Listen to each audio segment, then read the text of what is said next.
हम अपनी जान के दुश्मन को भी जान कहते हैं।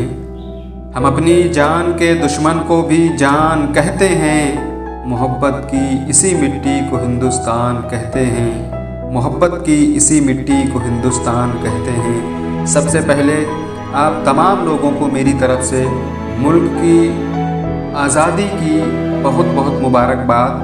हज़रात, ये वही आज़ादी का दिन है जिसको हासिल करने के लिए हमारे आबा व अजदाद ने बहुत ही मुश्किलात और मसाइब का सामना किया।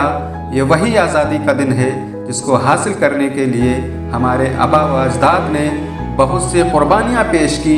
ये वही आज़ादी का दिन है जिसको हासिल करने के लिए महात्मा गांधी ने खुद को भूख से दो चार किया। ये वही आज़ादी का दिन है जिसको हासिल करने के लिए अशफाक़ुल्लाह खां ने फांसी के फंदे को चूमा था। जब भगत सिंह को फांसी के फंदे पर चढ़ाया गया तो भगत सिंह ने ये अल्फाज कहे थे, ये अल्फाज निकाले थे कि अब भी जिनका खून न खौला वो खून नहीं पानी है, कि अब भी जिनका खून न खौला वो खून नहीं पानी है, जो देश के काम ना आए वो बेकार जवानी है। हिंदुस्तान की तारीख़ बोल रही है, हिंदुस्तान की तारीख़ के औराक बयां कर रहे हैं कि हिंदुस्तान को आज़ाद कराने में बहुत से लोगों ने अपना अहम किरदार अदा किया।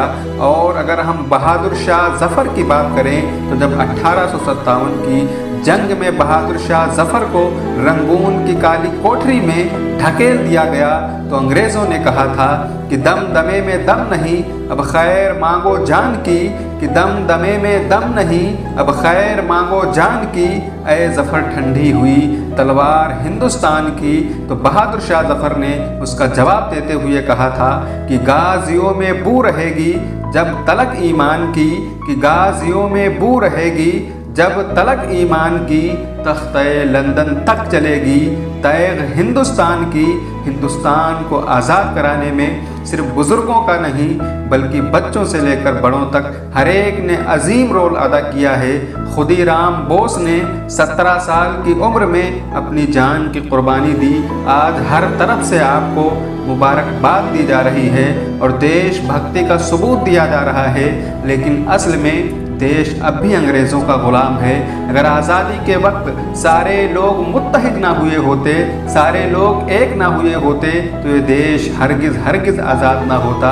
अंग्रेज़ जो हिंदुस्तानियों के बीच फूट डालकर गए थे, आज वो फूट एक नासूर बन चुकी है। हर कोई एक दूसरे की जान का दुश्मन बना हुआ है। लोगों के बीच उल्फत व मोहब्बत ख़त्म हो चुकी है। इस मुल्क के लोगों को पूरी तरह से बांट दिया गया है। अब लोग सिर्फ नाम की यौम आज़ादी मनाते हैं। लोग भूल गए भगत सिंह की कुर्बानी को, लोग भूल गए अशफाक़ुल्लाह खान की कुर्बानी को, लोग भूल गए महात्मा गांधी की भूख व प्यास को, लोग भूल गए बहादुर शाह ज़फ़र की कोशिशों को। लेकिन याद रखो, हकीकत में असल देशभक्ति वो है जहाँ पर एक किसान तपती धूप के नीचे पूरे मुल्क हिंदुस्तान के लिए अनाज पैदा करता है। असली देशभक्ति ये है कि जब सरकारी मुलाजिम रिश्वत लिए बगैर काम को अपनी जिम्मेदारी समझता है। असली देशभक्ति ये है कि हमारे मुल्क में रहने वाले हिंदू मुसलमान सिख ईसाई आपस में मिलजुल कर देश के लिए प्रेम का प्रचार करें। हमारी ये खुशकिस्मती है कि मुल्क हिंदुस्तान में हिंदू भी पैदा हुआ, मुसलमान भी पैदा हुआ, सिख और ईसाई भी पैदा हुआ, लेकिन सबसे बड़ी बदकिस्मती ये है कि इंसानियत पैदा ना हो सकी। अगर आज भी अमन व शांति का प्रचार होने लगे तो आज भी हमारा मुल्क सद और संवर सकता है। मैं इन दो शेरों के साथ अपनी गुफ्तगू को ख़त्म करता हूँ कि वतन की खाक ज़रा एड़ियाँ रगड़ने दे, कि वतन की खाक ज़रा एड़ियाँ रगड़ने दे, मुझे यकीन है पानी यहीं से निकलेगा। और ज़लज़लों की न हो दस्तरस, कि ज़लज़लों की न हो दस्तरस, ए वतन तेरी इस्तकामत तक हम पे गुज़रे क़यामतें, लेकिन तू सलामत रहे क़यामत तक।